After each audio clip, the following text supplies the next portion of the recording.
ওরা আমরা তো উপরে, ওরা দিক গুতাগুতি করতে আছে, মানে বাইরে নিয়ে জ্বালায়, বাইরে নিয়ে কোনো সিস্টেম নাই। ওরা মারা যাইতেছে, আমরা জানতেছি ওরা মারা যাইতেছে, কিন্তু আমরা বাই করার কোনো সিস্টেম নাই। আর বাইসে যে ফিরবো, সবাই ভাবছি মারা যাবো, কেউ ভাবে নাই যে বাইসে ফিরবো আর এই বাড়ি পর্যন্ত আসতে পারবো, কেউ ভাবে নাই। রুটের নাম গেমঘর। শব্দটা শুনে মনে হতে পারে কোনো ভিডিও গেমের কথা, কিন্তু না। ভূমধ্য সাগরে নৌকায় ওঠানোর আগে যে জায়গায় ভিকটিমদের জড়ো করা হয় সেই ঘরের নাম হলো গেমঘর। এটি ইউরোপে পাচারের জন্য দালালদের ব্যবহৃত একটি শব্দ। গেমঘর থেকে ফেরা এবং নৌকায় ডুবে মারা যাওয়া মানুষের মধ্যে বাংলাদেশের সংখ্যা সবচেয়ে বেশি। মাদারী স্বপ্ন শব্দটা খুব ছোট, তাই না? কিন্তু এই একটা শব্দের টানে মানুষ ঘর ছাড়ে, দেশ ছাড়ে। কেউ যায় ভালো থাকতে, আর কেউ যায় সেফ বেঁচে থাকতে। কিন্তু সেই পথ যদি হয় মৃত্যুর গলি। আজ আমরা কথা বলবো এমন এক রুট নিয়ে যেখান থেকে ফিরে আসাটা অনেকটা পুনর্জন্মের মতো। ভূমধ্য সাগরের নীল জলরাশি আজ আর শুধু পানি নয়, ওটা এখন শত শত বাঙালির কবরের ঠিকানা। মাদারীপুরের রাজৈর উপজেলার দক্ষিণ খালিয়া গ্রামের অধিকাংশ মানুষ এ পথেই ইটালি গেছেন। ঢাকা থেকে মুম্বাই, মুম্বাই থেকে দুবাই, দুবাই থেকে মিশর, লিবিয়া হয়ে ইতালি। মোটা দাগে এটাই হলো পাচারের রুট। লিবিয়া থেকে জীবনের ঝুঁকি নিয়ে মাছ ধরার ট্রলারে চড়ে ইতালির উদ্দেশ্যে রওনা দেয় অভিবাসী প্রত্যাশীরা। অনেক সময় লিবিয়াতে জিম্মি রেখে নির্যাতনের ভিডিও দেখিয়েও পরিবারের কাছ থেকে আদায় করা হয় মুক্তিপণ। লিবিয়া নামটা শুনলেই বুকটা কেঁপে ওঠে তাদের, যারা ওখান থেকে ফিরেছেন। দালালেরা একটা শব্দ ব্যবহার করে, গেমঘর। শুনতে মনে হয় কোনো খেলার জায়গা, অথচ ওটা একটা জীবন্ত নরক। একটা ছোট বদ্ধ ঘরে পশুর মতো গাদাগাদি করে রাখা হয় মানুষগুলোকে।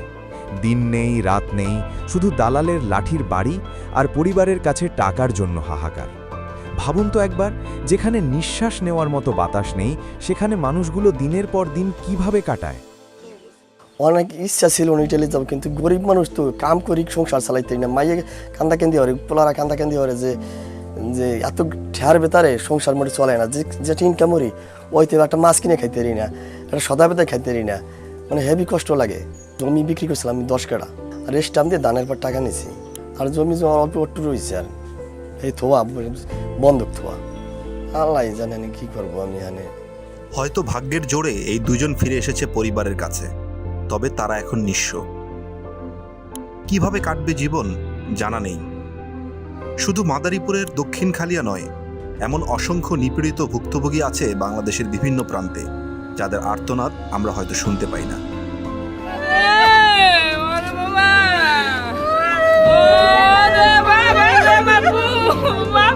রাত 11টা কি 11:30, যখন চারপাশ নিঝুম, তখন তাদের ঠেলে দেওয়া হয় সাগরের বুকে। ধারণ ক্ষমতার 3 গুণ মানুষ নিয়ে যখন একটা জরাজীর্ণ বোট ঢেউয়ের সাথে লড়াই করে, তখন কারোর চিৎকার শোনার মতো কেউ থাকে না। নৌকার নিচে যারা থাকে তারা তেলের ধোঁয়ায় দমবন্ধ হয়ে মারা যায়। একটু থেমে কল্পনা করুন সেই মুহূর্তটা। চারদিকে অন্ধকার, পায়ের নিচে নোনা পানি, আর চোখের সামনে নিজের পরিচিত মানুষগুলো এক এক করে তলিয়ে যাচ্ছে, অথচ আপনি কিছুই করতে পারছেন না।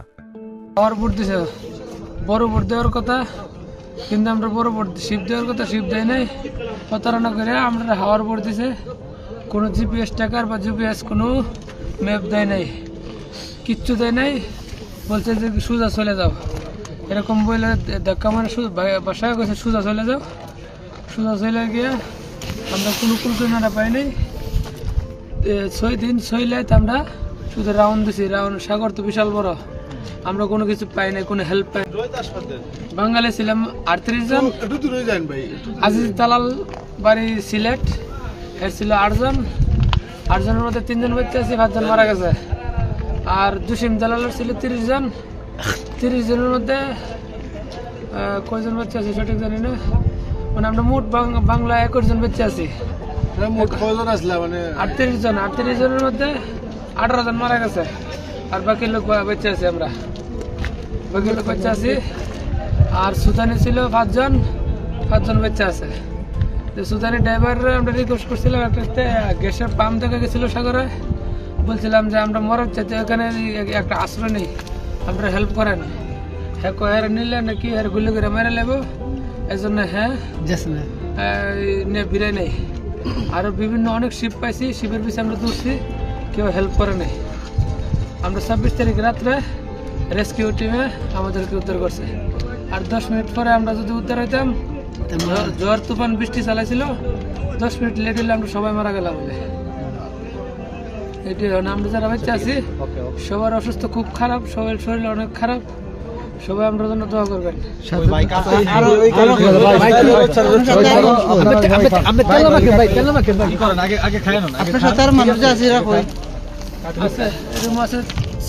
আমার লেখার আরো বাকি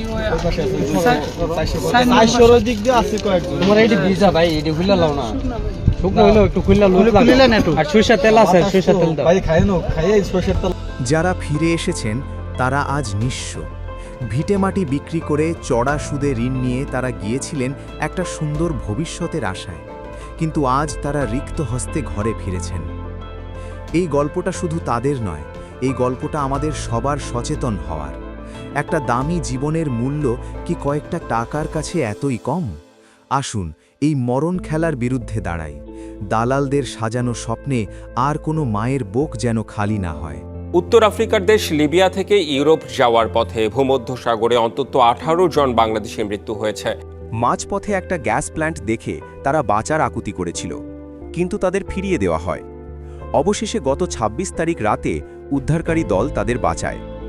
ভুক্তভোগী জানিয়েছেন আর মাত্র 10 মিনিট দেরি হলে সাগরের তুফানে তাদের সবাই মারা যেতেন। বাংলাদেশের 3টি অঞ্চলের লোক, একটিকে আমরা বলি মাদারীপুর, ফরিদপুর, শরীয়তপুর, গোপালগঞ্জ একটি অঞ্চল, একটি অঞ্চল সিলেট, সুনামগঞ্জ, হবিগঞ্জ, এবং আরেকটি অঞ্চল ঢাকার আশেপাশে এই আপনার কিশোরগঞ্জ, ভৈরব, নোয়াখালী।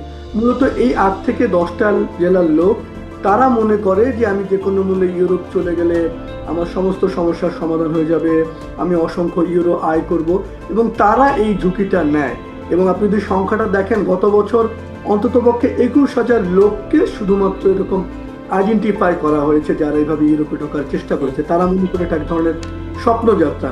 কিন্তু এইবারের জায়গাটা যদি আপনি দেখেন, তবরুক বলে যে জায়গাটা, সেটা কেন? আগে মূলত আপনার বেনগাজি বলে যে অংশটা লিবিয়া, সেখানে লিবিয়ার কোনো সরকারের নিয়ন্ত্রণ নেই, সেটা বিদ্রোহীদের অন্তর্ভুক্ত, সেখানে আপনার ঢুকতে আসলে ভিসা লাগে না।